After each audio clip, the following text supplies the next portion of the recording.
नमस्कार, welcome to Vidyamant. Hope you all are doing well. हम अपने सीरीज़ को आगे बढ़ाते हुए नेक्स्ट चैप्टर स्टार्ट करते हैं। नेक्स्ट चैप्टर इज़ शासन प्रणाली, सिस्टम ऑफ गवर्नमेंट। तो पूरे वर्ल्ड वाइड बहुत सारे फॉर्म ऑफ गवर्नमेंट है, जैसे मोनार्की, ऑटोक्रेसी, डिक्टेटरशिप, थियोक्रेसी, तो डेमोक्रेसी। सबसे फेमस कौन-सा है? डेमोक्रेसी। अब ये डेमोक्रेसी में भी जो सिस्टम कैसे चलता है, तो इसमें भी मेनली 2 तरीके के हैं। एक presidential form of government and दूसरा है पार्लियामेंट्री फॉर्म ऑफ गवर्नमेंट। और इन दोनों में भी जो मेन डिफरेंस वो है कि प्रेसिडेंशियल फॉर्म ऑफ गवर्नमेंट में जो हेड है, हेड ऑफ द स्टेट या फिर हेड ऑफ द गवर्नमेंट, वो कौन होते हैं? प्रेसिडेंट होते हैं। सारी पावर जो वेस्टेड होती है वो प्रेसिडेंट के हाथ में। और प्रेसिडेंशियल फॉर्म ऑफ गवर्नमेंट में जो हेड ऑफ द स्टेट होते हैं वो प्रेसिडेंट होते हैं, बट जो हेड ऑफ द गवर्नमेंट होते हैं वो प्राइम मिनिस्टर होते हैं। और जो पूरी पावर है वो किसी एक के हाथ में नहीं होती है। वो पावर जो है वो डिस्ट्रीब्यूटेड है, लेजिस्लेटिव, एग्जीक्यूटिव, जुडिशरी, ऐसे। तो चलिए इससे रिलेटेड क्वेश्चन देखते हैं और बाकी चीज़ें क्वेश्चन में ही देखेंगे।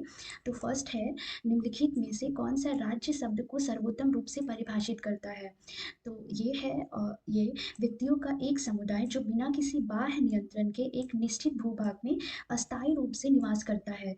ये यहाँ पे इम्पोर्टेंट है, बाह्य नियंत्रण के अस्थायी रूप से निवास करता है और जिसकी एक संगठित सरकार हो। तो राज्य का जो एक परफेक्ट डेफिनेशन है वो यही है कि व्यक्तियों का एक समुदाय, मतलब जनसंख्या, वहाँ की जनता, जो बिना किसी एक्सटर्नल नियंत्रण के एक एक लिमिटेड एरिया में, एक निश्चित भूभाग में निवास करता हो और जिसकी एक सरकार भी हो। तो इसका आंसर ए है, फर्स्ट का ए।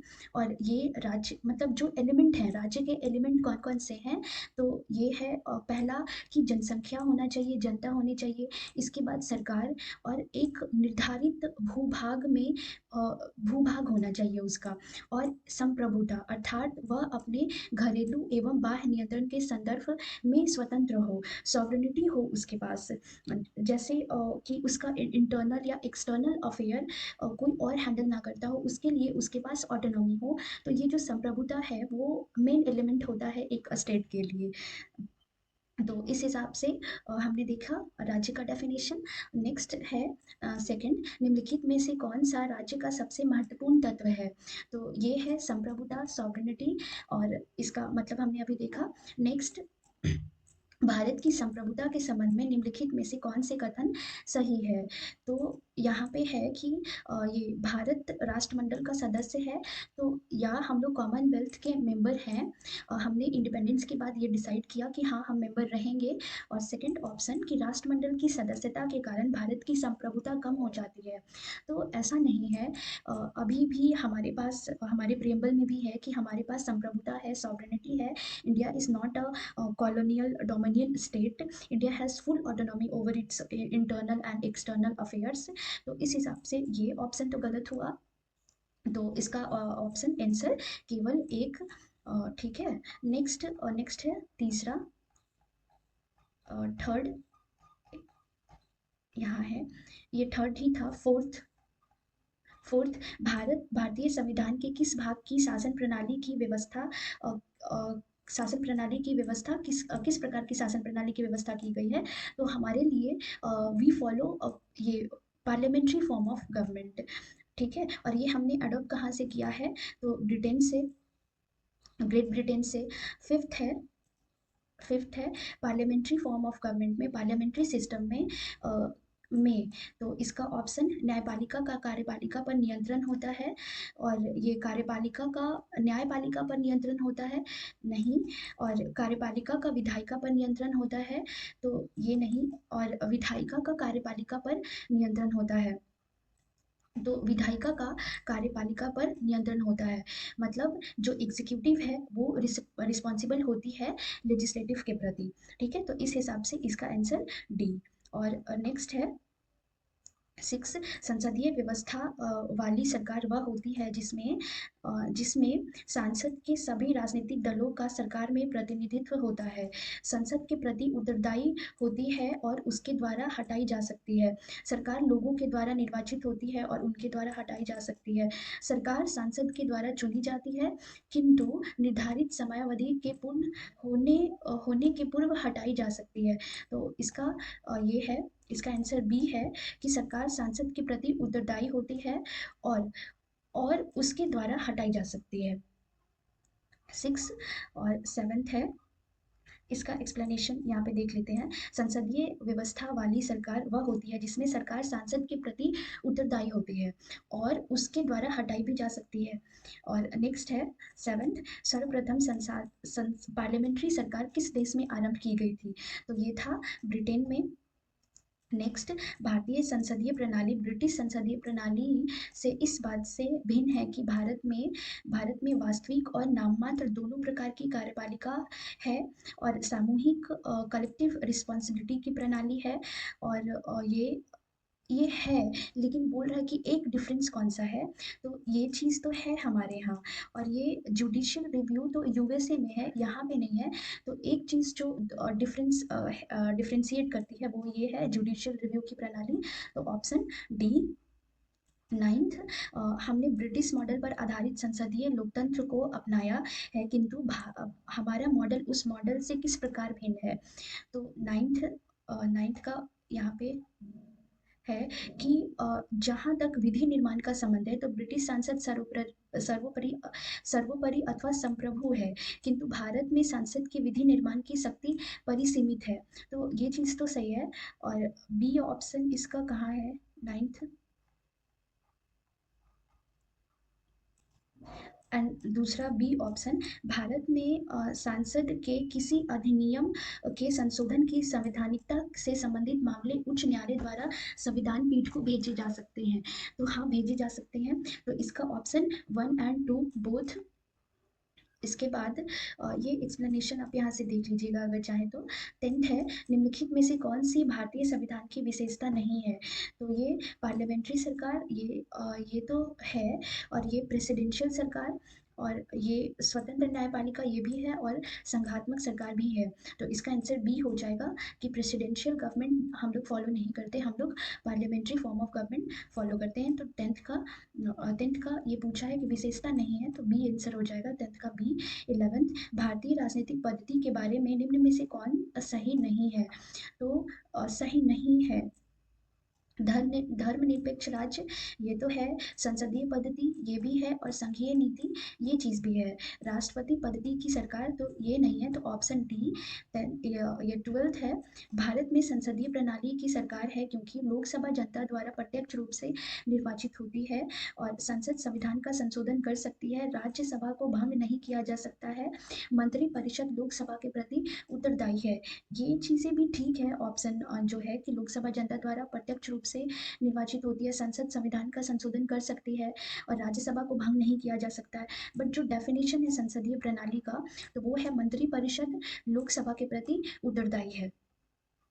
और यहाँ पे भारत में संसदीय प्रणाली की सरकार है क्योंकि मंत्रिपरिषद लोकसभा के प्रति उत्तरदायी है। ये आर्टिकल 75 क्लाउज 3 में है। और संसदीय प्रणाली को मंत्रिमंडलीय व्यवस्था भी कहा जाता है। 13 है, संसदीय स्वरूप के शासन का प्रमुख लाभ यह है कि कार्यपालिका और विधानमंडल दोनों स्वतंत्र रूप से कार्य करते हैं।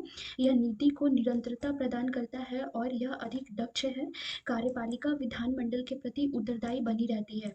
तो ये सही है इसका कि एग्जीक्यूटिव जो है वो एंसरेबल होती है किसके प्रति? लेजिस्लेटिव के प्रति। तो 13 का आंसर सी। और इसके बाद 14, भारत के संदर्भ में संसदीय शासन प्रणाली में निम्नलिखित में से कौन से सिद्धांत संस्थागत रूप से निहित हैं? तो मंत्रिमंडल के सदस्य संसद के सदस्य होते हैं, हाँ। जब तक मंत्रियों को सांसद का विश्वास प्राप्त रहता है तब तक ही वो अपने पद पर बने रहते हैं। तो ये भी सही है। और राज्य का अध्यक्ष ही मंत्रिमंडल का अध्यक्ष होता है, नहीं, ये गलत है। राज्य का अध्यक्ष मंत्रिमंडल का अध्यक्ष नहीं होता है, वो पीएम होते हैं। और राज्य का अध्यक्ष head of the state president होते हैं और हेड ऑफ द गवर्नमेंट कौन होते हैं? पीएम होते हैं। तो इसका आंसर ए 1 एंड 2। 14 और नेक्स्ट 15,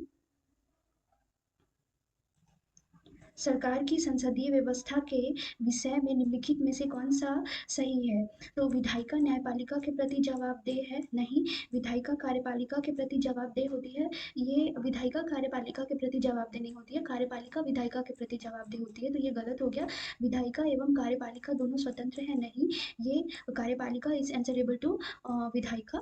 इसके बाद राष्ट्रपति न्यायपालिका के प्रति जवाबदेह होते हैं? तो नहीं, तो इसका आंसर हो जाएगा डी कि उपयुक्त में से कोई नहीं। 15, 16 निम्नलिखित कथनों में से उस एक को चुनिए जो मंत्रिमंडल स्वरूप की सरकार के अंतर्निहित सिद्धांत को अभिव्यक्त करता है। तो ये है कि ऐसी सरकार के विरुद्ध आलोचना को कम से कम करने की व्यवस्था जिसके उत्तरदायित्व जटिल है तथा उन्हें सभी के संतोष के लिए निष्पादित करना कठिन है। ऐसी सरकार के कामकाज में तेजी लाने की क्रियाविधि जिसके उत्तरदायित्व दिन प्रतिदिन बढ़ते जा रहे हैं। सरकार के जनता के प्रति सामूहिक उत्तरदायित्व को सुनिश्चित करने के लिए संसदीय लोकतंत्र की एक क्रियाविधि। तो इसका आंसर सी है, 16 का सी। इसके बाद ये हो गया 17। राष्ट्रपति पद्धति में समस्त कार्यपालिका की शक्ति निहित होती है राष्ट्रपति में। और 18 भारत में राजनीतिक व्यवस्था के मूलभूत लक्षण है। यह एक लोकतांत्रिक गणतंत्र है, ये सही है। इसमें पार्लियामेंट्री रूप की सरकार है, ये भी सही है। सर्वोच्च सत्ता भारत की जनता में निहित है, हाँ। यह एक एकीकृत शक्ति का प्रावधान करती है, ये गलत है। यहाँ पे यूनिटरी पावर नहीं है, जो सेपरेशन ऑफ पावर है।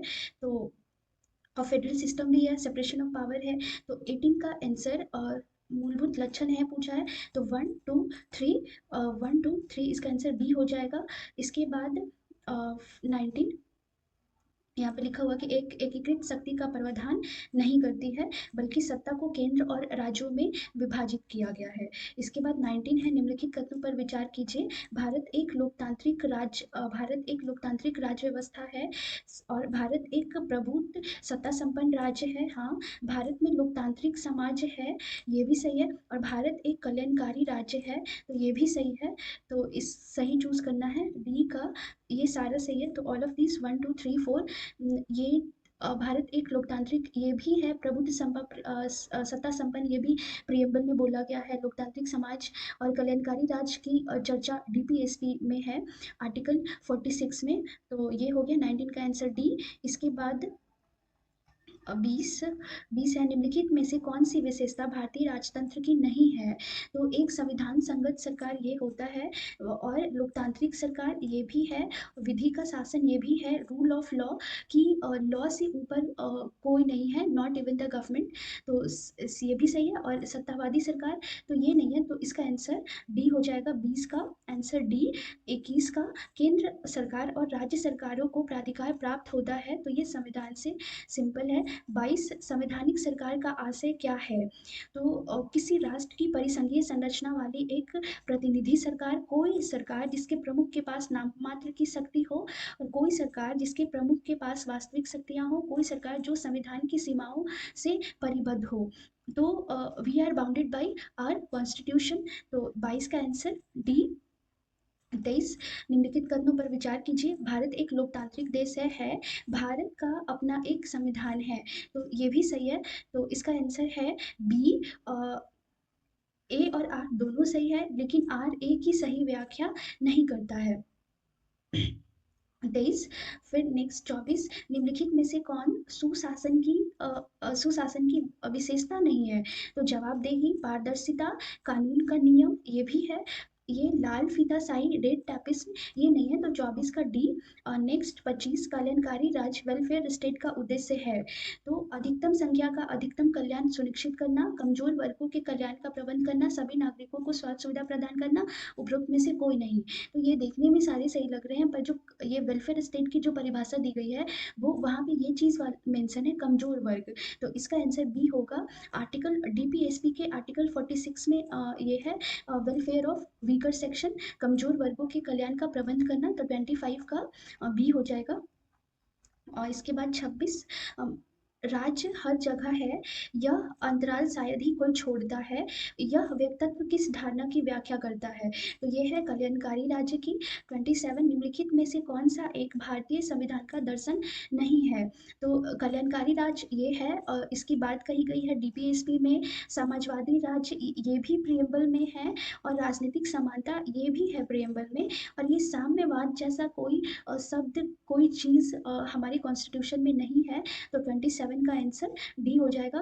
28 निम्नलिखित कथनों में से कौन सा सही है। भारतीय संविधान प्रेसिडेंशियल फॉर्म है, तो ये तो गलत है। भारत एक नाम मात्र का राजतंत्र है, नहीं। भारत एक कुलीन तंत्र है, नहीं। भारत एक ये प्रेसिडेंशियल फॉर्म है यहाँ, तो हाँ ये सही है। 28 का डी। और इसके बाद 29, भारत में राजनीतिक सत्ता का प्रमुख स्रोत है, तो ये है जनता। 29। 30, निम्नलिखित में से कौन एक राष्ट्रपतीय शासन प्रेसिडेंशियल सरकार प्रणाली का आधारभूत तत्व है। तो ये संविधान की कठोरता, एकल कार्यपालिका व्यवस्थापिका की सर्वोच्चता नहीं, अवशिष्ट अधिकार राज्य के पास होना नहीं। तो ये जो प्रेसिडेंशियल फॉर्म ऑफ गवर्नमेंट में जो पावर्स है वो यूनिफाइड होती है, तो यहाँ पे इसका आंसर वही हो जाएगा कि एकल कार्यपालिका है, कि president is the real executive head, not just ceremonial. मतलब हेड ऑफ द स्टेट और हेड ऑफ द गवर्नमेंट दोनों प्रेसिडेंट ही होते हैं। तो इस हिसाब से इसका आंसर बी। 31 निम्नलिखित में से कौन सा सही है। ये प्रेसिडेंशियल शासन प्रणाली की विशेषता है। तो ये है कार्यकारिणी का प्रमुख राष्ट्रपति होता है, और राष्ट्रपति अपने मंत्रिपरिषद का चयन स्वयं करता है, ये भी सही है, ये भी सही है। राष्ट्रपति व्यवस्थापिका को भंग नहीं कर सकता है। ऊपर वर्णित सभी तथ्य सही है, तो ये प्रेसिडेंशियल फॉर्म ऑफ गवर्नमेंट में ये सब है, तो इसका आंसर डी हो जाएगा। 31 प्रेसिडेंशियल शासन का उदय सर्वप्रथम कहाँ हुआ था, तो ये अमेरिका में। Best example presidential form of government का यूएसए ही है। 32। 33, भारत में प्रजातंत्र इस तथ्य पर आधारित है कि संविधान लिखित है, यहाँ मौलिक अधिकार प्रदान किए गए हैं, जनता को सरकारों को चुनने तथा बदलने का अधिकार प्राप्त है, यहाँ राज्य के नीति निर्देशक तत्व है। तो इसका जो परफेक्ट आंसर है वो ये है कि जनता को सरकारों को चुनने तथा बदलने का अधिकार है।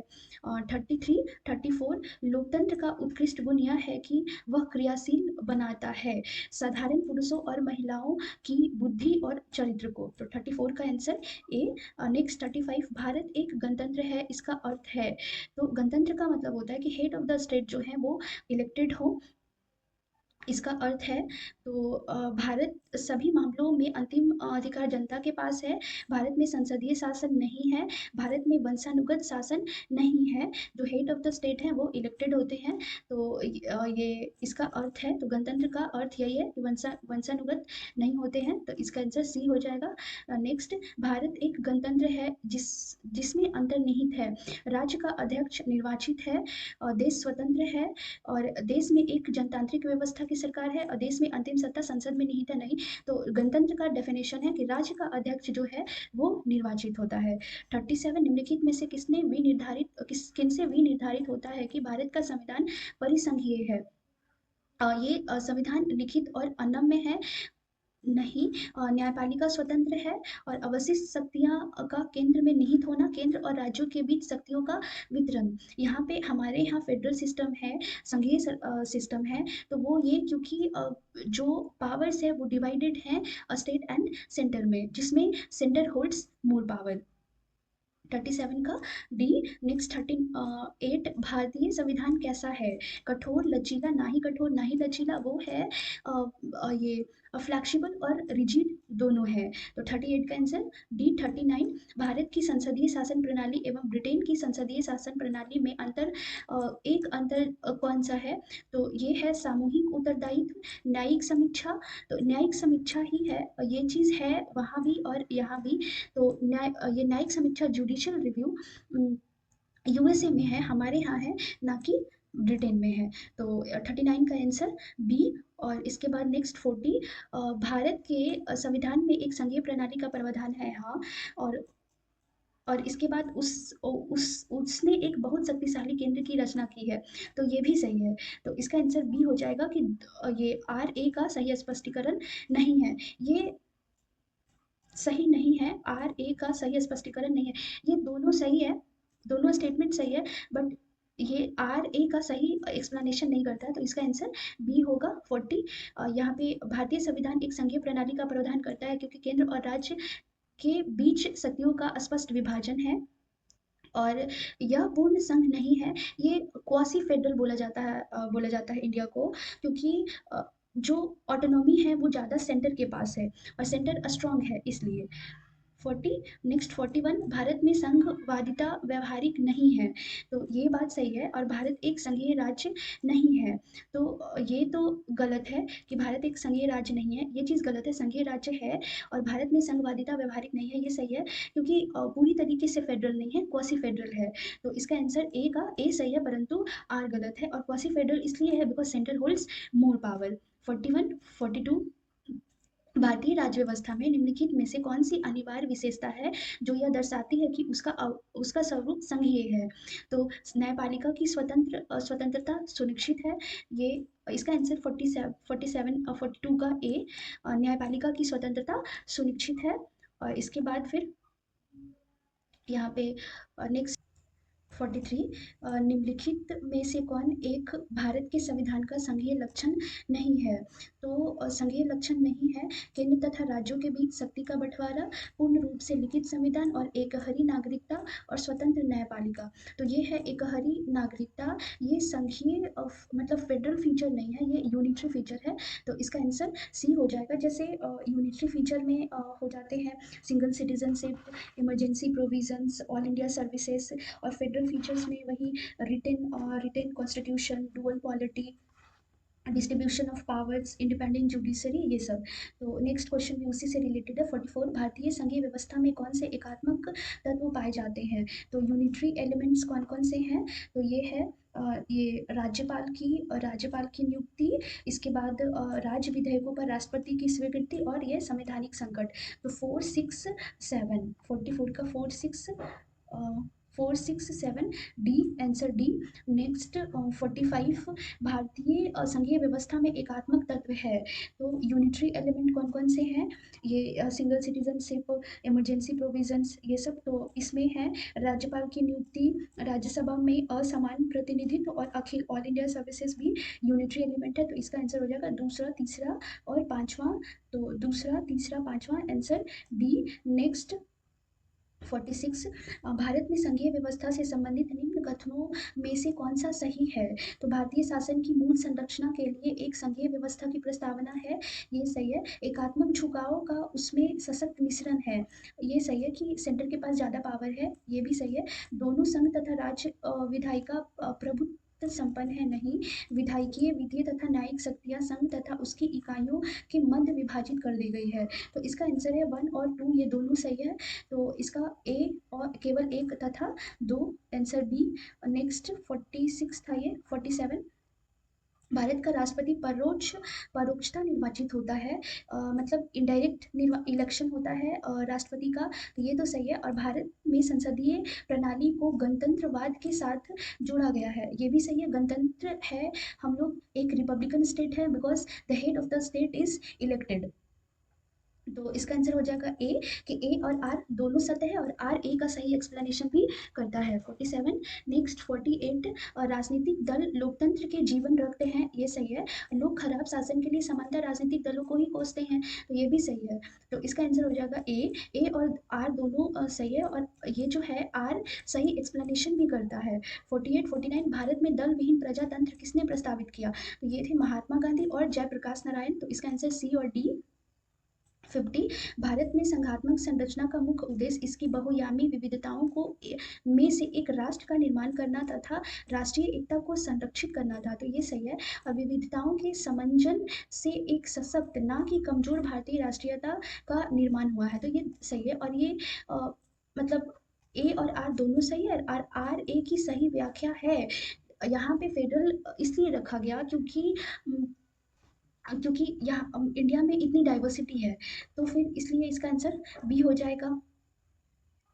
50 51, भारतीय राजनीतिक व्यवस्था की प्रकृति में निरंतरता एवं परिवर्तन के तत्व मूर्त रूप में पाए जाते हैं। और इसके बाद भारतीय राजनीतिक व्यवस्था में निम्न राजनीतिक कार्यशैलियों जैसे आधुनिक शैली, परंपरागत शैली तथा संघ शैली के तत्व समाहित है। तो इसका आंसर है ए और आर दोनों सही है, और तथा आर ए की सही व्याख्या करता है। 51, 52 महिलाएं, दलित, निर्धन एवं अल्पसंख्यक समूह भारत के लोकतंत्र की सबसे बड़े दावेदार हैं। इसके बाद ये स्टेटमेंट सही है, भारत में लोकतंत्र अधिक आत्मसम्मान की कामना का वाहक बनकर उभरा है। ये भी सही है, तो इसका आंसर हो जाएगा 52 का ए। 52 का ए और आर दोनों सत्य है, तथा आर ए का एक मान स्पष्टीकरण है। 52, 53 भारतीय संविधान के वृहद होने के कारण है। तो इनमें अनेक संविधानों के अनुभव समाविष्ट हैं, ये सही है। इसमें विस्तृत प्रशासकीय प्रावधान है, ये भी सही है। यह एक बड़े देश के शासन से संबंधित है, ये भी सही है। और यह संघ तथा राज्य सरकारों का संविधान है, ये भी सही है। तो इसका आंसर हो जाएगा ऑल ऑफ दिस। इसके बाद नेक्स्ट 54, निम्नलिखित कथनों में से कौन सा कथन सत्य है? संयुक्त राष्ट्र अमेरिका में सरकार की संघीय प्रणाली है, ये सही है। भारत में सरकार की संघीय और एकात्मक दोनों प्रकार की प्रणाली है। फ्रांस में सरकार की संघीय प्रणाली है, तो इसका आंसर है ए।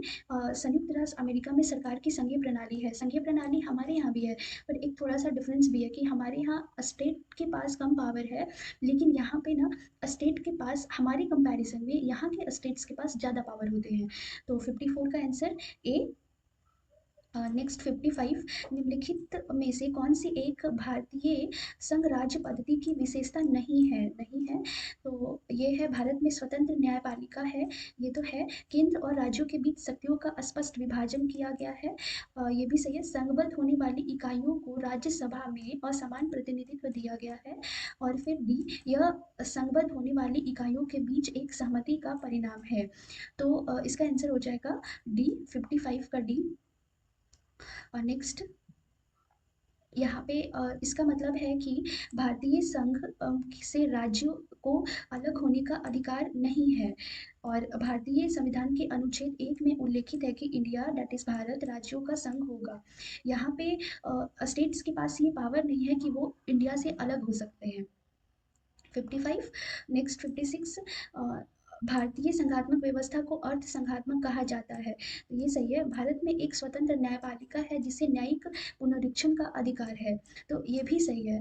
तो इसका आंसर है बी, कि ये सही है, लेकिन जो आर है वो एक्सप्लेनेशन ए का नहीं है, ठीक है।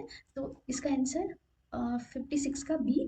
नेक्स्ट 57, भारतीय संविधान अर्ध संघात्मक है, ये सही है। और यहाँ पे भारतीय संविधान ना तो संघात्मक है ना ही एकात्मक, ये चीज़ भी सही है। तो इसका आंसर है ए, दोनों सही है, तथा आर ए की सही व्याख्या करता है। अर्ध संघात्मक है, इसीलिए ना तो संघात्मक है ना ही एकात्मक। तो ये हो गया कि आर ए की सही व्याख्या भी करता है। 57, और यहाँ पे ये इसलिए बोला जाता है क्योंकि सेंटर के पास ज़्यादा पावर होते हैं।